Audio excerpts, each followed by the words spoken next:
Hello, everybody. Today I'm going to be answering the questions I've been asked frequently all over the social media that I have this at, which is Instagram and Facebook, essentially. And the first question is, very bluntly, is building stuff the only stuff you do? No. No. Trust me, I don't devote myself to one project at a time. I try to put more stuff on my hands, if that makes any sense. I don't just focus on building things. However, that's what this channel is going to be. So if you would like to see some other things I do, if you know me outside of this, then I'm either in the art room, manufacturing room, or the band room if you need me. If you're trying to talk to me in high school, I mean, on a Friday. Otherwise, I'm in college. Haha.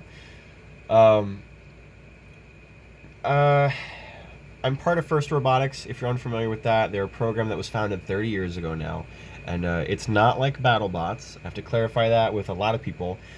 First Robotics is for inspiration and recognition of science and technology. That's what FIRST stands for. Um, and what they do is they try to show kids engineering and public speaking and programming. A lot of stuff goes into First Robotics. It's not limited to just building robots. Like, yes, we do build 120-pound robots to complete a specific task, which is normally just picking something up and putting it somewhere else. That is a very generalized way to put it, but it is very accurate. My freshman year, we had to pick up 1 foot wide gears because it was steampunk themed and put them on an octagon in the center of a field. My sophomore year, we had to basically play King of the Hill with a scale in the center of the field and milk crates. If you had, if freshman year, if you had more gears, you had more points. If you had the scale on your side, you had more points. Junior year was the 50th anniversary of the moon landing and the 30th anniversary of FIRST. So they had space themed, and you had two things you had to worry about. You had to worry about dodgeballs. You had to pick them up and put them in a box, and that box had a hole in it. And if you didn't put the cap on the hole, the ball would come out. So you had to have the caps and then the ball, and then you get points. So yeah, I've been part of that program since freshman year, but I'm not just a build team person. I've been part of it for 2.5 years, but I've been more dragged towards public speaking. I'm part of the chairman's team. I go out and I present about the robotics program. And I love build, don't get me wrong, but I also like the perks that chairman's has. I get to go talk to people that I never thought I'd speak to. I went to China because of my affiliation with both build and chairman's. I've been all over the place and I love it. I'm not saying the name of the team to try and keep this stuff separate. I don't like things getting muddled together, especially if I bring in people from robotics. I won't talk about robotics. I'll talk to them about whatever else I want to talk about, but I only worry about robotics during robotics season, which is January, which is when they release the new game for the year. I also help out my teachers when I get the chance. Since I've already taken all of my high school classes, I'm in a program where I took high school classes all the way up until junior year, and for basically half of my week for junior year, I was in college. For free, because the program is amazing. It's a middle college program, so it blurs the lines between traditional high school and college. So I'm taking college credit or college classes while taking high school classes, and I'm getting an associate's by the time I graduate. It's amazing. And yeah, the times I didn't have college, I'd go to either the art room or the manufacturing room, because I already took the class. I can go back there because the teachers, they loved hanging out with me. Because I would help with their students. That was one of the key things that would happen. Art class, I actually taught the class for a little bit. It was fun. And I taught CAD class for a good portion of the time because the teacher at the time he didn't know how to use the CAD software. So for 4 or 5 months, I was teaching the class and he was grading the work they did, and it was really cool. The art teacher, I know how to paint like Bob Ross. That's another one of my hobbies. I can paint because I watched so much of his videos. It's not even funny. The only thing I can't do is the ocean scenes yet. And for 2 days, I taught the class how to paint landscapes, and it was really fun. Really nice. I loved it. I also take my work to craft shows every now and then. Like I went to Canterbury Village last year, actually, last October. And I sold my paintings. It was really cool. I have like 50 acrylic paintings I've done, and two or three oil paintings that I have. The rest I've given away. I don't put that on here. For a while, I had something called Creative Thinking that was similar to Make Stuff Cheap that I have on Instagram and this YouTube channel, which I'd like to limit to DIY stuff, but I might, stuff might bleed in. There might be some overflow. But yeah, I paint, I build stuff, I've been on robotics, and I help my teachers. What else do I do? Oh, I draw. Hence all of the artwork behind me. The most recent one I've done is some online artwork that I have. I haven't printed that out because the printer I have is not good. It's 4K resolution. I've done so good on it. I'm so proud of it. But my printer is bad. And it turns out so blurry. It's so irritating. The last hand-drawn thing, like sketchbook and normal stuff, was that Stan Lee picture, which is falling off my wall. It's 4 feet by 2.5 feet. And it's been hanging up there since November 14th, 2 days after he died. I bought bought the big piece of sketch paper the day he died and started drawing out his face. And then I said, you know what? We're not going to do a portrait. We're going to do something better. And I made it look like he got snapped away. That's what all that fuzzy stuff is behind him. So, yeah, I do traditional artwork and then online artwork because I like doing different mediums. Hence why I do painting, in both acrylic and oil, not on the same canvas, God forbid, because that would hurt me so much. And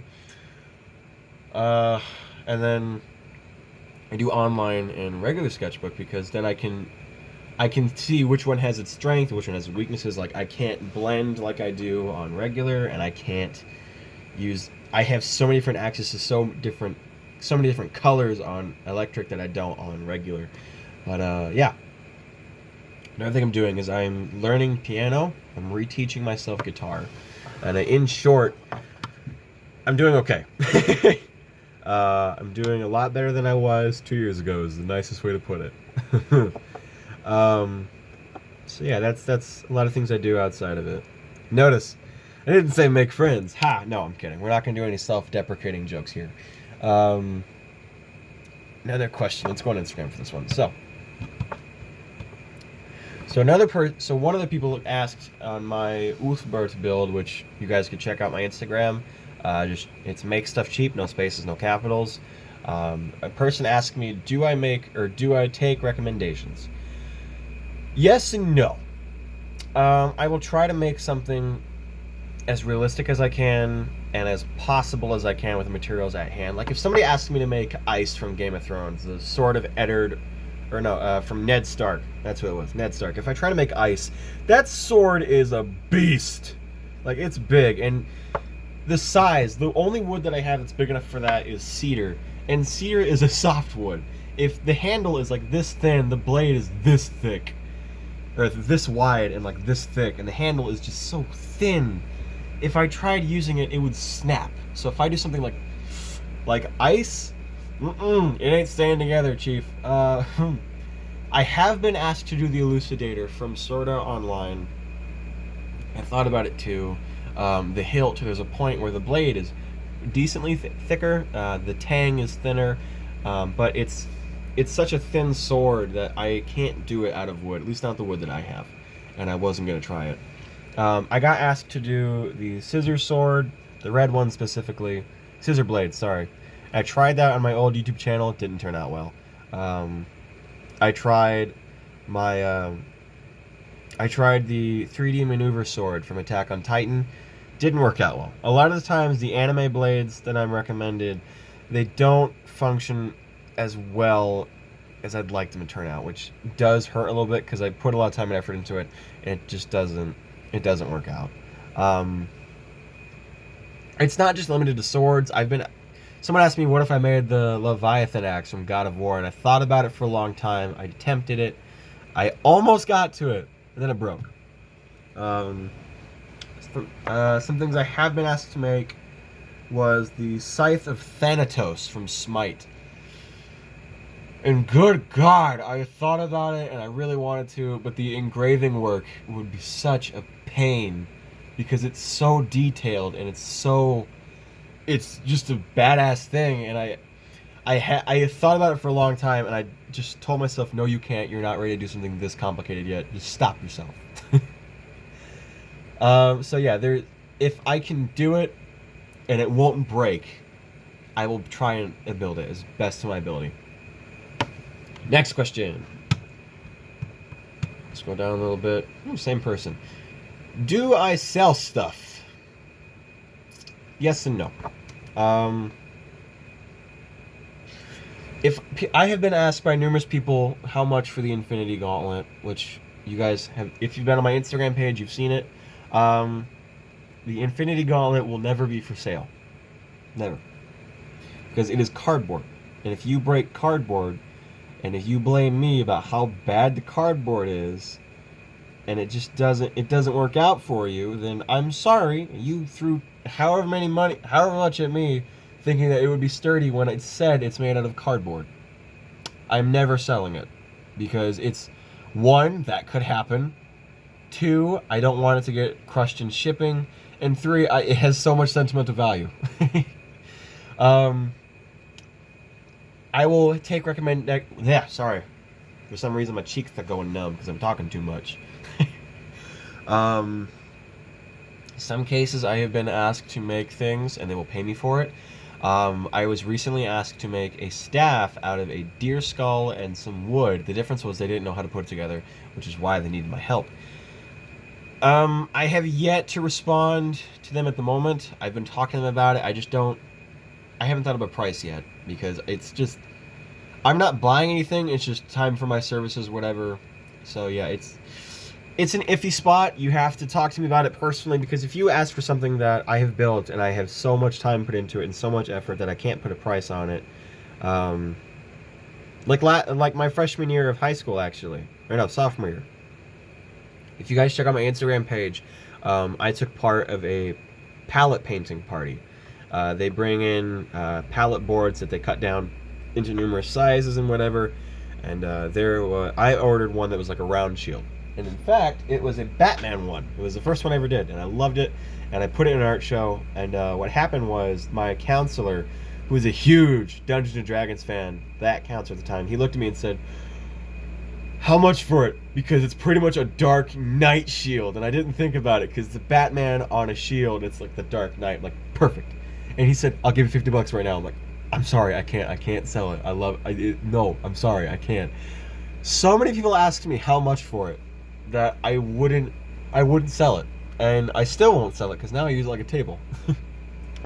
That also reminds me, I'm going to be doing an art show in a couple weeks. My art teacher, the same one that I help teach landscapes, is asking me to put my work in an art show with her, and it's specifically all the superhero stuff, which is a lot of my stuff.